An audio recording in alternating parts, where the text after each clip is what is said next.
नमस्कार, मैं हूं आपके साथ मीनाक्षी रजत और आप देख रहे हैं इंडिया बोल रहा है।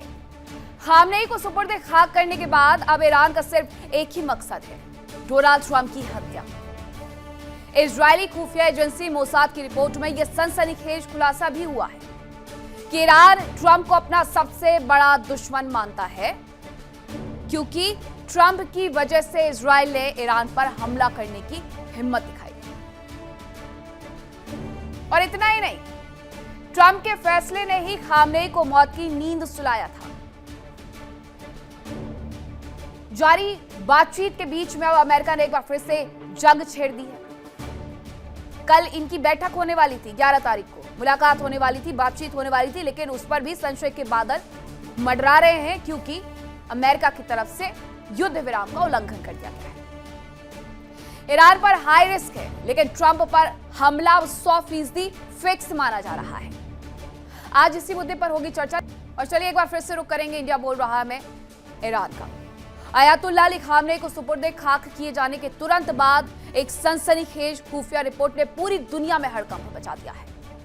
इजरायली खुफिया एजेंसी मोसाद की ओर से अमेरिका को साझा किए गए इनपुट्स के अनुसार ईरान इस समय अमेरिकी राष्ट्रपति डोनाल्ड ट्रंप की हत्या की एक नई और बेहद गुप्त साजिश रच रहा है। बताया यह जा रहा है वॉल स्ट्रीट जर्नल और वैश्विक मीडिया रिपोर्ट्स के अनुसार कि इजरायल ने अमेरिकी प्रशासन को चेतावनी दी है कि खामनेई की मौत के बाद ईरान का गुस्सा 7वें आसमान पर है और उसका सबसे बड़ा टारगेट इस समय सिर्फ और सिर्फ डोनाल्ड ट्रंप है। अब ट्रंप की हत्या का जो प्लान बन रहा है, बताया यह जा रहा है कि वो ईरान की तरफ से बनाया जा रहा है और यह दावा इजरायल का है। नेतन्याहू ने अमेरिकी राष्ट्रपति ट्रंप से इस बारे में फोन पर भी बात करी है और ट्रंप को ईरान की साजिश के बारे में चेतावनी दे दी है। इजरायली खुफिया एजेंसी की रिपोर्ट के बारे में उनकी तरफ से बताया गया है। रिपोर्ट में ट्रंप की हत्या की ईरानी साजिश का पर्दाफाश उन्होंने किया है और ट्रंप ने नेटो समिट में अपनी हत्या की साजिश का जिक्र भी किया था। अब मोसाद को इनपुट क्या मिला है वो जान लीजिए। मोसाद को ईरान के सीक्रेट ऑपरेशंस का इनपुट मिला है। ऑपरेशंस विंग यूनिट 840 के इंटरनल मैसेज सोर्स से ये बताया गया कि उन्हें इसके बारे में जानकारी मिली कि ट्रंप की हत्या के लिए ईरान खतरनाक प्लानिंग कर रहा है। तीसरे देश के पासपोर्ट धारक शूटर्स को काम पर रखने का इनपुट मिला है। वैसे भी दुनिया भर में ईरान के प्रॉक्सी सक्रिय है। शूटर्स को बिटकॉइन के जरिए लाखों डॉलर ट्रांसफर करने का दावा तक कर दिया गया है। और अमेरिकी चुनाव प्रक्रिया को पूरी तरह से अपंग बनाने के लिए ईरान ये कोशिश कर रहा है। ये डोनाल्ड ट्रंप को ईरान की तरफ से बताया गया है, इजराइल की तरफ से बताया गया है कि उन्हें ईरान को लेकर के ये खुफिया इनपुट्स मिले हैं। ईरान और अमेरिका के बीच में तनाव का ये नया अध्याय तब खुला है जब हाल ही में अमेरिका ने मध्य पूर्व में अपनी सैन्य कार्रवाइयों को तेज किया। दोनों देशों के बीच चल रही अनौपचारिक बातचीत पूरी तरीके से ठप हो गई है। ईरान डोनाल्ड ट्रंप को अपना सबसे बड़ा दुश्मन मानता है। उसके पीछे की वजह आयतुल्लाह अली खामनेई का जाना और दशकों तक ईरान को अमेरिका की तरफ से परेशान किया जाना। साल 2020 में ट्रंप के पहले कार्यकाल के दौरान ईरानी जनरल कासिम सुलेमानी पर अमेरिकी ड्रोन हमला हुआ। इसका बदला लेने की कसम ईरान सालों से खाते आ रहा है और फरवरी 2026 में अमेरिकी और इजरायली हमले में खामनेई की मौत के बाद ईरान में प्रतिशोध की ये आग और ज्यादा भड़क उठी है। और अभी हाल फिलहाल में जो नेटो का शिखर सम्मेलन हुआ है, उससे लौटते वक्त राष्ट्रपति ट्रंप के विमान की सुरक्षा में अचानक से बड़ा बदलाव कर दिया जाता है, जिसे इसी खुफिया अलर्ट से जोड़ करके भी देखा जा रहा है। ट्रंप ने खुद एयरफोर्स 1 पर पत्रकारों से बात करते हुए स्वीकार किया कि वो ईरान की हिट लिस्ट में शीर्ष पर है।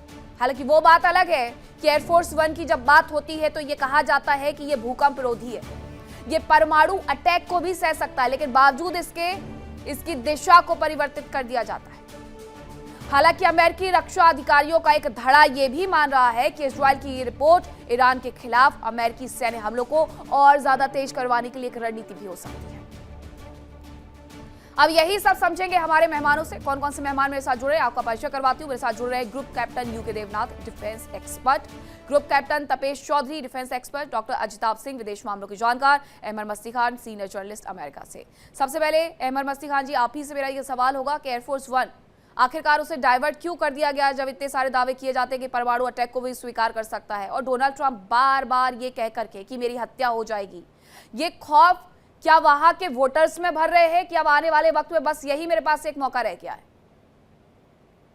आपका बहुत शुक्रिया, नमस्कार। नमस्ते। अब मुझे पता नहीं कि डोनाल्ड ट्रंप की किस बात पे लोगों को यकीन आता है। मुझे तो डोनाल्ड ट्रंप साहब बहुत सारी बातें करते हैं, रोज ही नई नई बातें करते हैं। अब इनको जो ये इन्होंने वेडनेसडे के दिन एंकारा में इन्होंने कहा वो यानी ईरान, वो अमरीकी रहनुमा यानी मुझे ख़त्म करना चाहते हैं, मेरा नाम हर फहरिस्त में शामिल है। मैंने आज सुबह देखा इनका हर एक फहरिस्त में मेरा नाम शामिल है, ये डोनाल्ड ट्रंप ने कहा। और ये जो इनको जो इंटेलिजेंस रिपोर्ट मिली वो इजराइल की तरफ से मिली। अब इजराइल के जानिब से जो अगर मोसाद की तरफ से अगर मिली है और उसके ऊपर अगर अमेरिकन सदर भी उसके ऊपर इतने ही ज़्यादा यकीन करते हैं जितना कि इजराइल वाले शायद करते हो, तो भी ये भी एक ताज्जुब की बात है ना जी, कि भाई एक दूसरे मुल्क की इंटेलिजेंस एजेंसी के ऊपर आप इस किस्म से इतनी ज़्यादा यकीन क्यों करते हैं। और उसी के बुनियाद पे जब वो कतर वाली जो जहाज़ थी जो इनको गिफ्ट में मिली है $400 मिलियन वाली, तो उसमें वो नहीं गए वहाँ से एंकारा से, वो सिक्योरिटी की वजह से अपने पुरानी जहाज़ में गए, फिर बाद में यूनाइटेड किंगडम से उसी जो शाहाना जहाज़ नया जो इनको मिला है उसमें सवार होके गए। तो ये देखें, इजराइल के अपने कुछ एजेंडा है। और ये भी बहुत मुझे अफसोस से कहना पड़ता है कि अजीब सी एक ये जो आइडियोलॉजिकल वॉर है ईरान और इजराइल में, उसके वजह से इतनी ज़्यादा इनमें आपस में है कि इजराइल चाहता है कि भाई इसकी हुकूमत को किसी न किसी तरीके से गिराई जाए, मुल्लाओं की हुकूमत जो है। और वहाँ पर ये मेरे ख्याल में मुमकिन नहीं है, ये फीसिबल नहीं है। अब वो अमेरिका को ही इस्तेमाल करता है। हम ये जो डराने धमकाने के से आपने देखा कि अमेरिका ने फ़ौरन ही जो है दोबारा मेमोरेंडम ऑफ अंडरस्टैंडिंग वगैरह वो सबको जो है थ्रैश बिन में डाल दिया और कहा कि नहीं भाई हम तो अब लड़ते ही रहेंगे।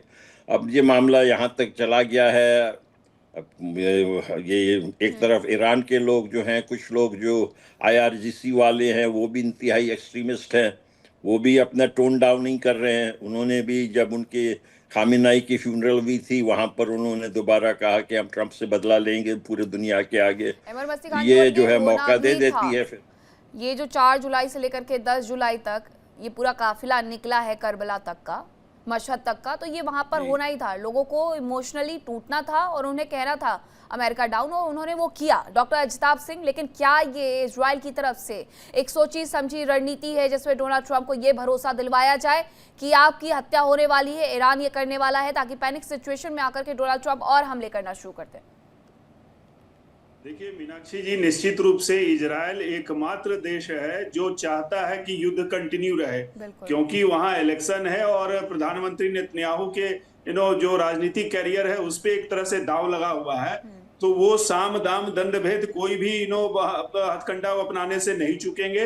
तो एक इजराइल की तरफ से हो सकता है ऐसा हो, लेकिन ये ईरान की तरफ से जो थ्रेट है ये कोई नई बात नहीं है। ये 2020 जनवरी में जब कुद्स फोर्स के जो चीफ कमांडर थे कासिम सुलेमानी, उनकी हत्या बगदाद में हुई थी, उस समय से ईरान में ये बात हो रही है और राष्ट्रपति ट्रंप पे खतरा मंडरा रहा है। ईरान ने ओपनली, ईरान के कई ऐसे कमांडर्स ने और लीडर्स ने धमकियां दी हैं। तो खतरा तो उनको, राष्ट्रपति ट्रंप को, उनके अपने अमेरिका में भी है, डोमेस्टिकली भी उन पे अटैक हो चुका है, और इंटरनेशनली अगर ईरान की तरफ से खतरा है तो ये कोई आश्चर्य की बात नहीं है। लेकिन ध्यान दीजिए कि राष्ट्रपति ट्रंप दुनिया के सबसे प्रोटेक्टेड जो कह लीजिए हेड ऑफ स्टेट हैं और इतने शक्तिशाली हैं कि उनको सांच को आंच नहीं वाली बात है, उनको कौन मार सकता है। लेकिन जिस तरह की कार्रवाइयां हुई है ईरान में, जैसे सुप्रीम लीडर को और कमांडर्स को मारा गया और उसके बाद जो तबाही हुई है ईरान में, ऐसे में तो खतरा कहीं से भी हो सकता है। और इस्लाम में तो एक फतवा कल्चर भी है भारत में देखिए कई ऐसे, मैं एग्जांपल देना चाहूंगा, सलमान रुश्दी के केस में कैसे फतवा जारी हुआ था और उनको जाके इंग्लैंड में इस तरह से कोशिश की गई हत्या करने की, कई बार अटैक हुए। तो ये एक पार्ट ऑफ कह लीजिए कल्चर भी है। और यहाँ पे चूंकि युद्ध का माहौल है और इस तरह की बातें हुई हैं, अटैक काउंटर अटैक हो रहे हैं, तो कोई आश्चर्य नहीं कि वो 40 करोड़ डॉलर का जो प्लेन भी उनको एयरफोर्स 1 मिला है वो भी कतर ने उनको गिफ्ट किया है। जिस प्लेन पे भी वो नहीं गए उन्होंने जाके बदला यूके में, जैसा अहमद साहब ने कहा।